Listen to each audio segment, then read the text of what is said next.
vamos a rematar, ya creo que nos queda acá ese tema. Intentaremos brincarnos a la siguiente lección si nos queda tiempo, amén. Entonces vamos a ver ahora la doctrina de la creación y la vamos a comparar con la de la evolución.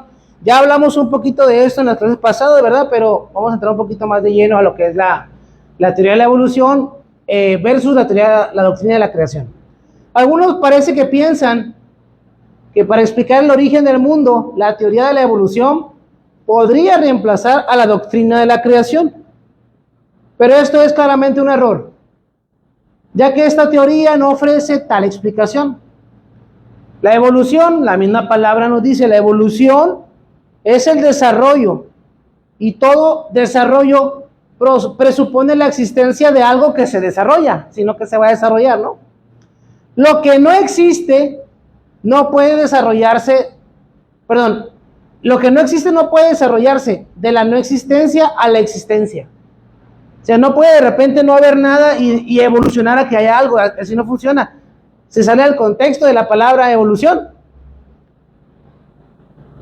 Para poder explicar el origen del mundo, el evolucionista tiene dos alternativas. Tiene que tener fe en algo o recurrir a la teoría que afirma que la materia es eterna, o ¿a qué cree usted? A la doctrina de la creación. Se debe además distinguir entre las dos formas de la doctrina de la evolución. Bueno, entonces lo que está diciendo el autor por lo pronto es evolución. La palabra evolución es evolucionar, es un desarrollo acerca de algo, ¿verdad? Nuestros niños crecen y se desarrollan en jovencitos que después crecen y se desarrollan en hombres o en mujeres. No es que de repente no había nada y de repente apareció un adolescente, así no funciona la cosa. Entonces dice, los evolucionistas tienen que creer en algo. Como no quieren creer en la doctrina de la creación, pues tienen que aferrarse a que la materia no se crea ni se destruye, solo se transforma, ¿verdad? Así dice la ley de la materia. La materia no se crea ni se destruye. ¿Por qué? Porque tienen que creerlo, porque si la materia se crea, entonces ahí ya está la paradoja de quién creó la materia. Y como ellos no quieren creer en la doctrina de la creación, pues se aferran a eso. Y hay dos formas de la evolución, de la doctrina de la evolución o la teoría de la evolución. La evolución natural presupone que todas las especies existentes de plantas, animales, incluyendo al ser humano, y también los distintos fenómenos de la vida, tales como la conciencia, la inteligencia, la moral y la religión, se desarrollaron a partir de formas más simples de materia y vida. Todo esto se llevó a cabo por medio de un perfecto proceso natural que fue producto exclusivo de fuerzas naturales localizadas en la naturaleza. Sin embargo, se ha de tener en cuenta que todo esto es tan solo una presuposición que no ha sido comprobada y que desacierta en muchos puntos. Entonces la teoría de la evolución natural, que es la que nos enseñan en la escuela, ¿verdad? Es que todos los seres procedemos de un único ser que fue evolucionando y se fue haciendo en varias ramas, diferentes animales, y que de repente estaba un chango y el chango dijo, ya no quiero compartir a mi changuita, me voy a casar con ella. Creó moralidad y de repente ese simio dijo, hay un Dios en el cielo, voy a empezar o la tormenta es un Dios, o el rayo es un Dios, voy a empezar a ser religioso. Eso es lo que dice la teoría de la evolución, que seres inmorales se hicieron morales, o seres amorales, perdón, se hicieron morales, que animales empezaron a tener inteligencia, que animales empezaron a tener unas formas de religión básicas, como lo que vimos en las primeras clases de este libro, ¿verdad? Acerca de la religión. Entonces, no sé usted, pero para mí se me hace más complicado creer así. O sea, necesito más fe para creer que un día un pez dijo, ya no quiero estar acá abajo del agua, que me salgan patitas para salirme del agua y que me salgan pulmones en vez de branquias. Porque así dice la teoría de la evolución. Que a los peces les empezaron a crecer extremidades, que empezaron a cambiar el agua por el aire. No sé. Se necesita tener mucha fe también para creer en eso, ¿no? ¿Dónde me quedé? Acá. Aquí, es incapaz de explicar cómo lo inorgánico pasó a ser orgánico. ¿Me explico? ¿Cómo es posible que, por ejemplo, no sé, no se me ocurre nada, cómo la bestia se convirtió en un ser racional, moral y religioso? ¿Cómo de repente, no sé, un pedazo de hierro se hizo en un ser viviente?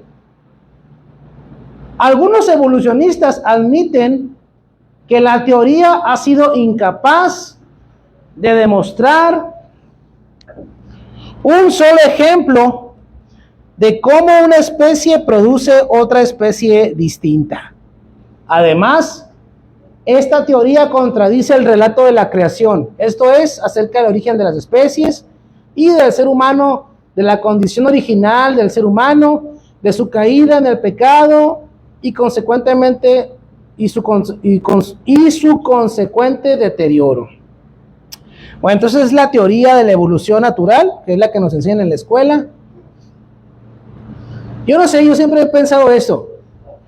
No sé si a ustedes les gustan ver películas de ciencia ficción, como de Star Wars y esas cosas, ¿no?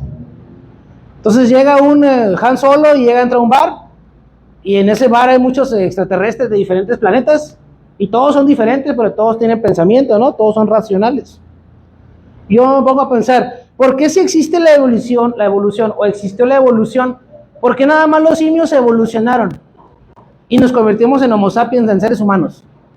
¿Por qué no evolucionó, por ejemplo, el delfín y en este planeta seres humanos y otra raza de delfines inteligentes?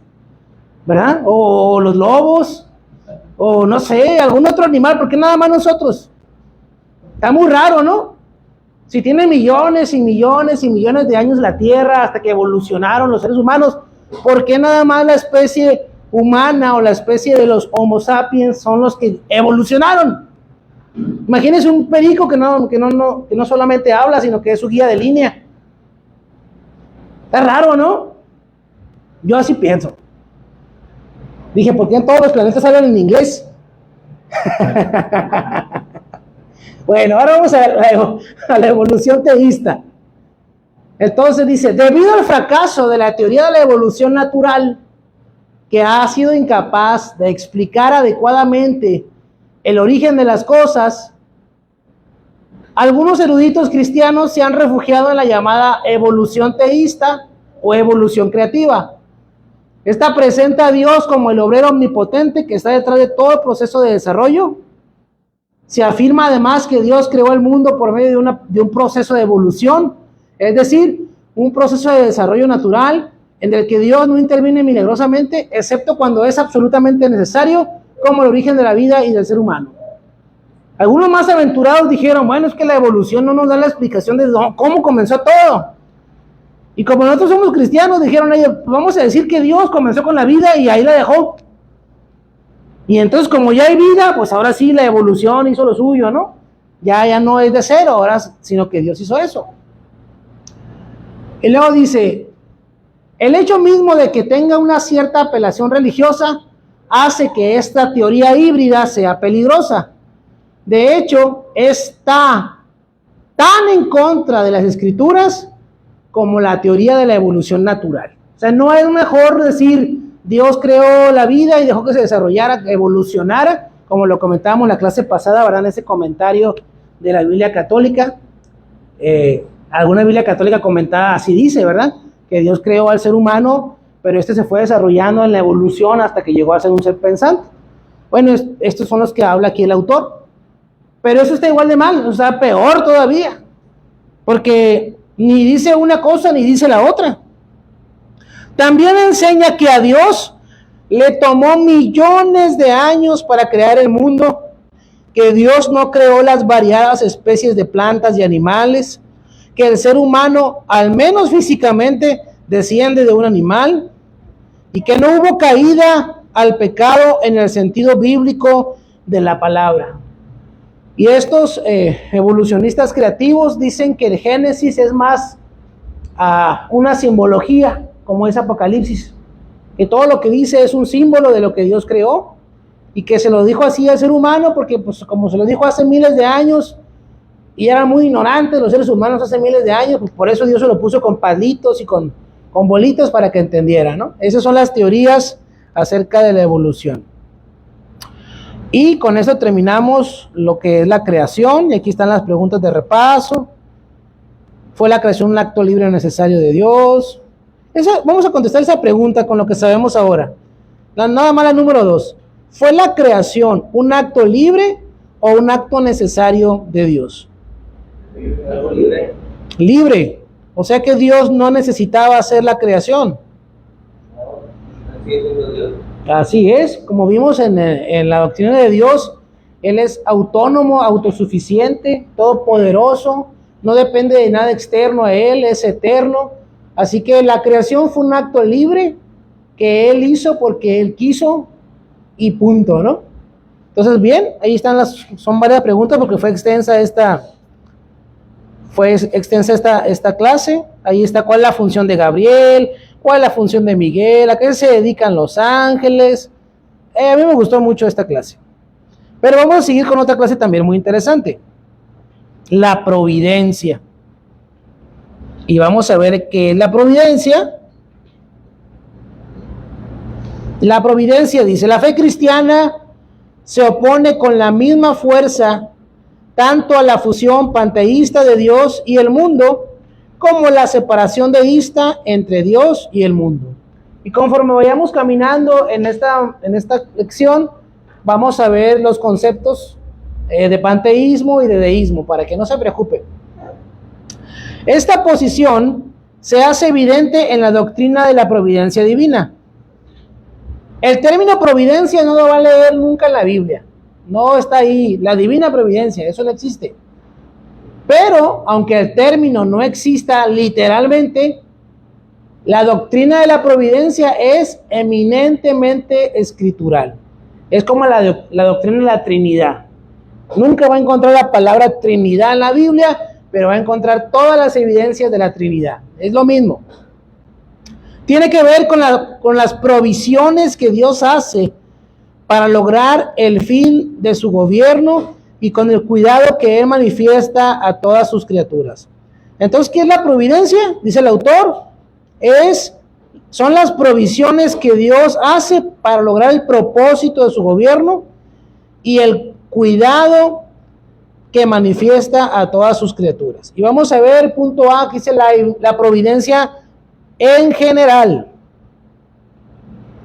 La providencia divina consiste, y ahí está, si usted quiere aprenderlo, anotarlo o algo, ahí está la síntesis ya, es la obra de Dios por la cual preserva a todas sus criaturas.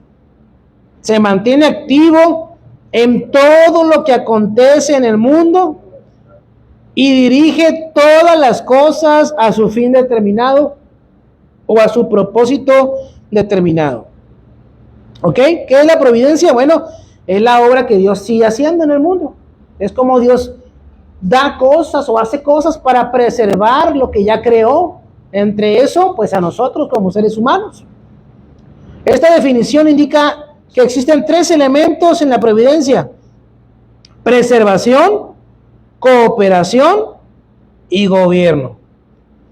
La preservación se refiere principalmente a la existencia, la cooperación a la actividad y el gobierno a la dirección de todas las cosas. Muy importante.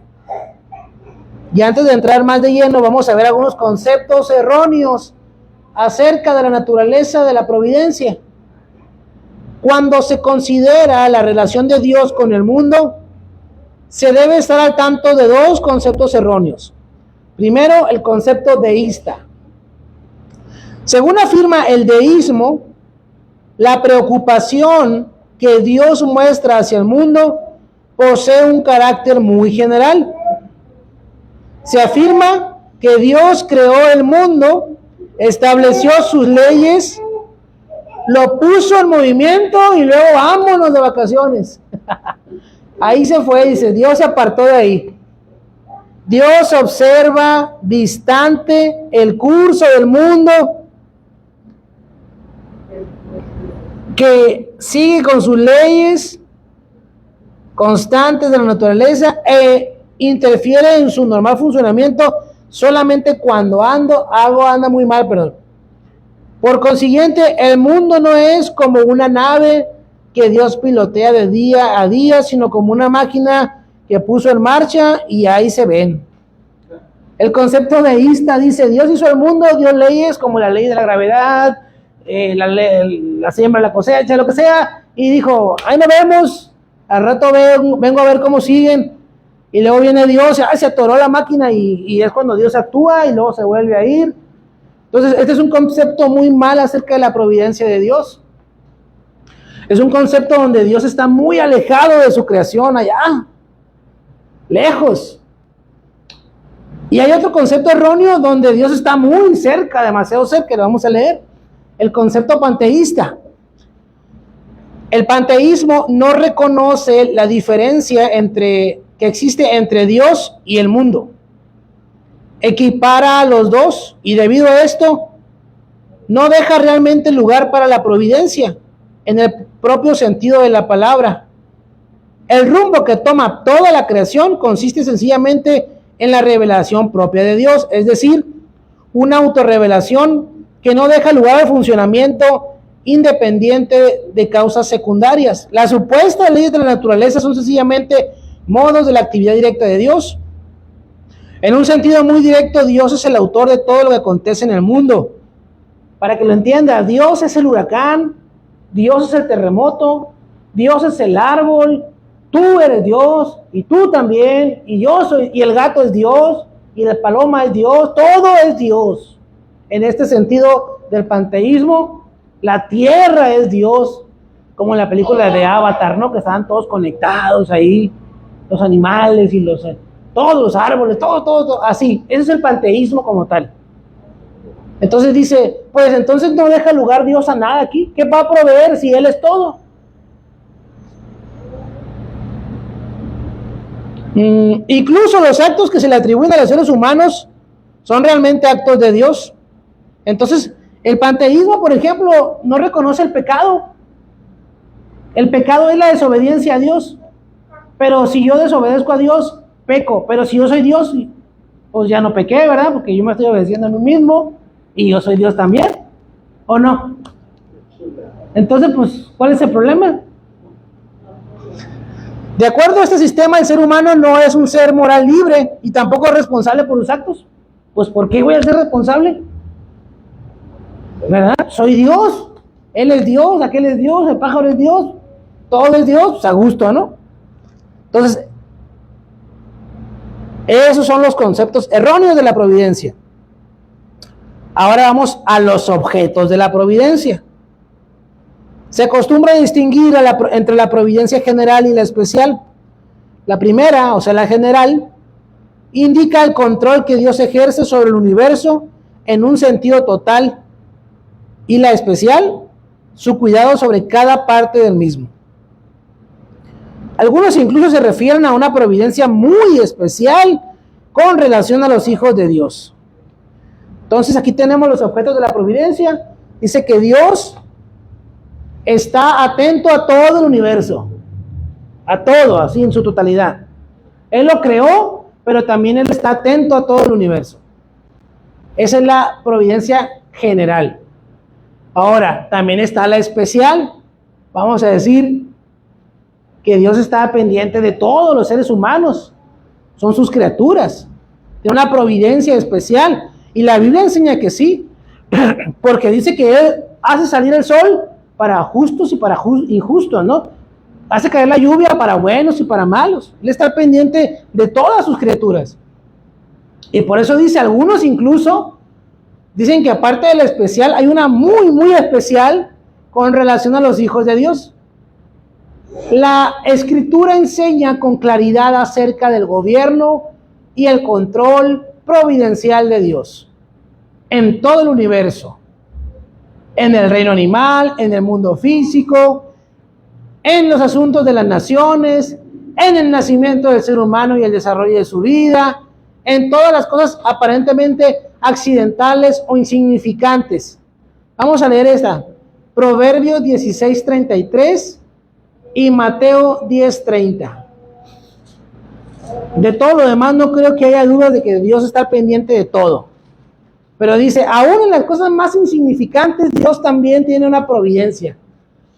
Proverbios 16:33 y Mateo. A ver, Mateo 10:30, ¿qué dice?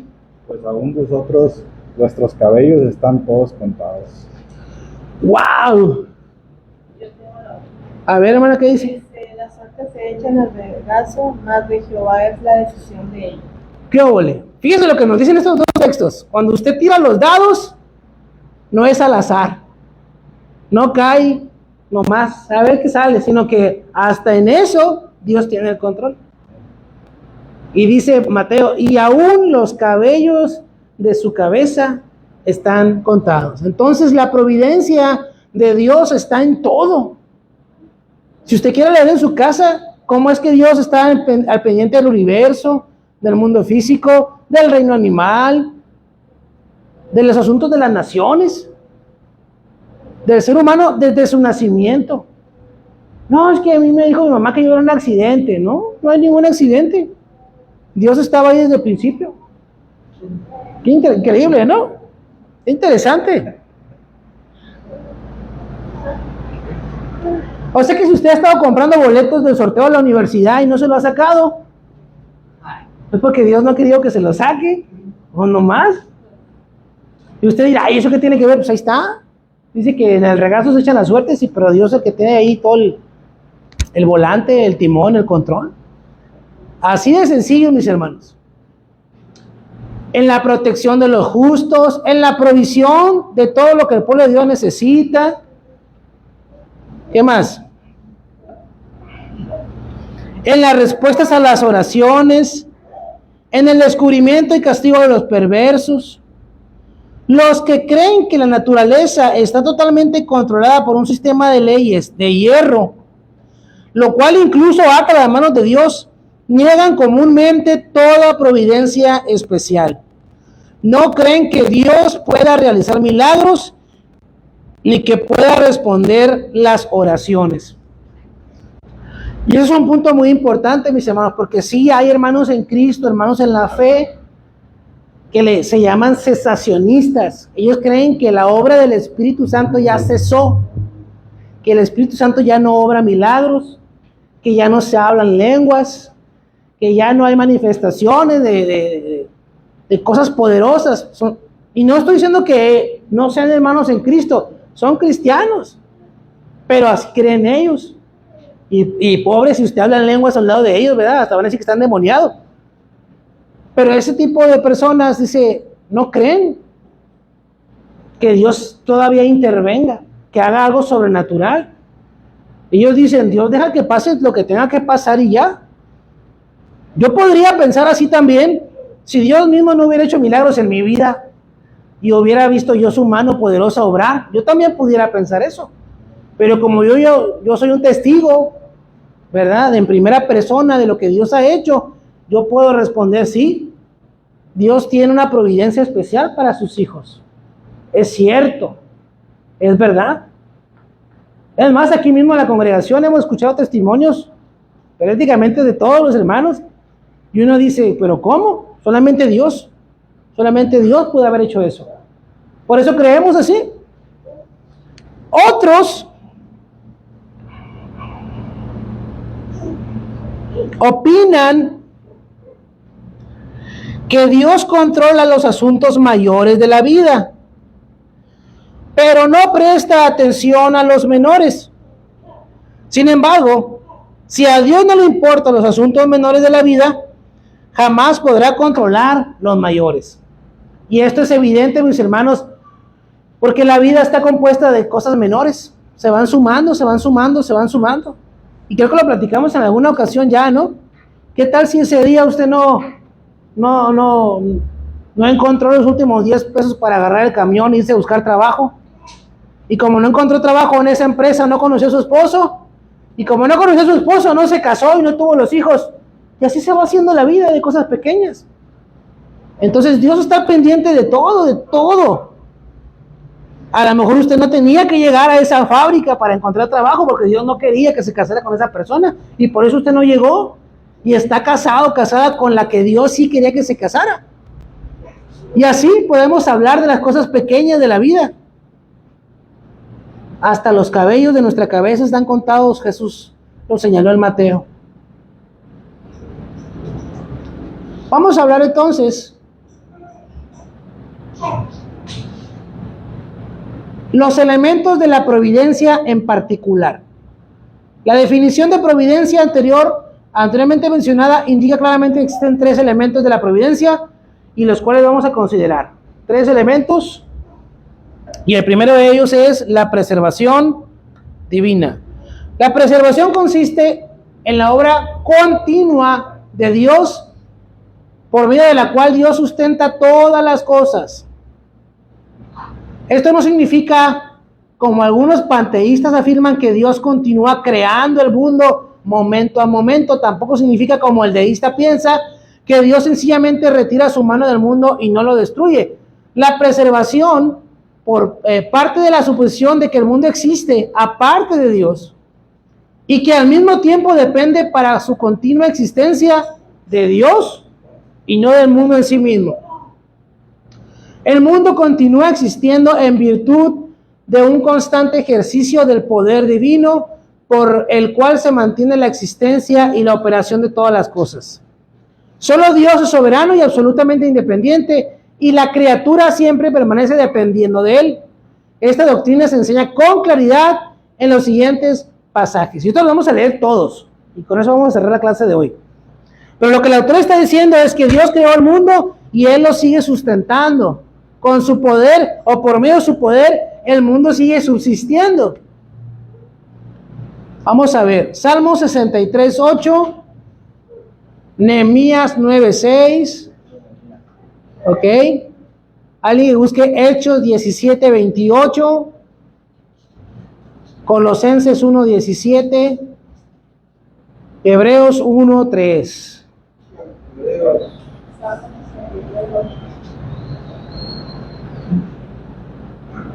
1, 2, 3, 4, 5. Aunque leamos unos 4, está bien, no pasa nada si no los tenemos todos. A ver, ¿tienes el tuyo? ¿Qué dice?